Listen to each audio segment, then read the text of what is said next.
नमस्कार। कायदा कानून के इस वीडियो में बात उस मसले की जिसके बारे में जानने की उत्सुकता देश के लाखों कॉलेज छात्रों को है। क्या विश्वविद्यालयों की अंतिम वर्ष की जो परीक्षाएं हैं वो रद्द हो जाएंगी? सुप्रीम कोर्ट ये 31 जुलाई को तय कर सकता है। कोर्ट ने इस मसले पर यूजीसी से जवाब मांगा है।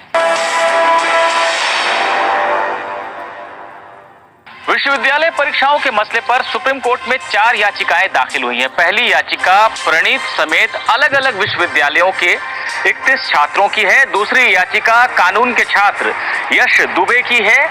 तीसरी याचिका युवा सेना जो कि शिवसेना की युवा इकाई है उसके अध्यक्ष आदित्य ठाकरे की है।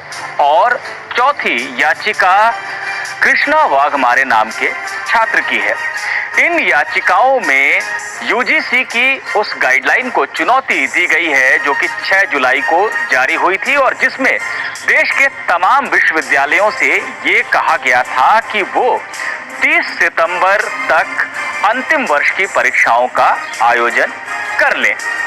इन याचिकाओं में ये कहा गया है कि देश में जिस तरह से कोरोना की बीमारी फैली हुई है उसके मद्देनजर इस तरह से परीक्षा का आयोजन करना छात्रों के स्वास्थ्य को गंभीर खतरा पैदा कर सकता है, इसलिए परीक्षाएं रद्द कर दी जाए। जिस तरह से सुप्रीम कोर्ट ने सीबीएसई के मामले में ये कहा था कि अब तक आयोजित हो चुकी जो परीक्षाएं हैं और जो आंतरिक मूल्यांकन किया गया है छात्रों का उनके औसत के आधार पर रिजल्ट घोषित किया जाए, वैसा ही विश्वविद्यालय परीक्षाओं के मसले पर भी किया जाए।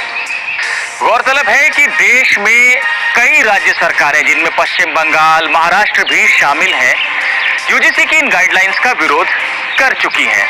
उनका कहना है कि कॉलेज की परीक्षाएं इस समय नहीं होनी चाहिए। महाराष्ट्र सरकार ने तो एक आदेश जारी कर परीक्षा को रोकने की कोशिश भी की, लेकिन बॉम्बे हाईकोर्ट ने यह कह दिया कि राज्य सरकार को यूजीसी की परीक्षाओं के मामले में आदेश देने का अधिकार नहीं है। अब ये मामला सुप्रीम कोर्ट पहुंच गया है और सुप्रीम कोर्ट को मसले पर फैसला लेना है। सुप्रीम कोर्ट में ये मसला justice Ashok Bhushan, justice R Subhash Reddy और एमआर शाह की बेंच के सामने लगा। यूजीसी की तरफ से सॉलिसिटर जनरल तुषार मेहता पहले ही कोर्ट में मौजूद थे। उन्होंने बताया कि सीबीएसई के मामले से इस मामले की तुलना नहीं की जा सकती है। देश में 818 विश्वविद्यालय हैं, उनमें से 209 अंतिम वर्ष की परीक्षा का आयोजन कर चुके हैं। 394 परीक्षा का आयोजन करने जा रहे हैं, उनकी तैयारी पूरी हो चुकी है। स्वास्थ्य को खतरे की जहां तक आशंका है उसके मद्देनजर ये किया जा सकता है कि छात्रों को ऑनलाइन और ऑफलाइन परीक्षा का विकल्प दिया जाए, इससे स्वास्थ्य का खतरा कम हो जाएगा।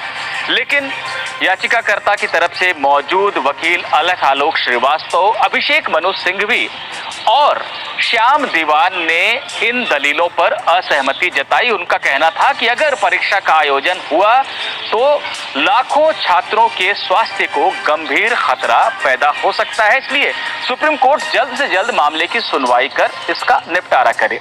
जजों ने इन वकीलों को आश्वासन दिया कि मामले में जल्द सुनवाई की जाएगी और आदेश दिया जाएगा।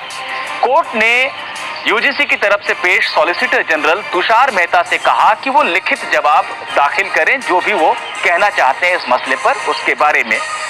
यूजीसी को जवाब अगले 2 दिनों में यानी बुधवार तक दाखिल कर देना है। कोर्ट ने याचिकाकर्ताओं से कहा है कि यूजीसी के हलफनामे पर अगर वो कोई जवाब देना चाहते हैं तो वो ऐसा गुरुवार तक कर सकते हैं। शुक्रवार 31 जुलाई को इस मामले की सुनवाई होगी। तो सुप्रीम कोर्ट शुक्रवार को यानी 31 जुलाई को ये तय कर सकता है कि देश के तमाम विश्वविद्यालयों में अंतिम वर्ष की जो परीक्षाएं हैं उनका आयोजन होगा या नहीं, या फिर उनमें कोई एवरेज मार्किंग की औसत निकालकर नंबर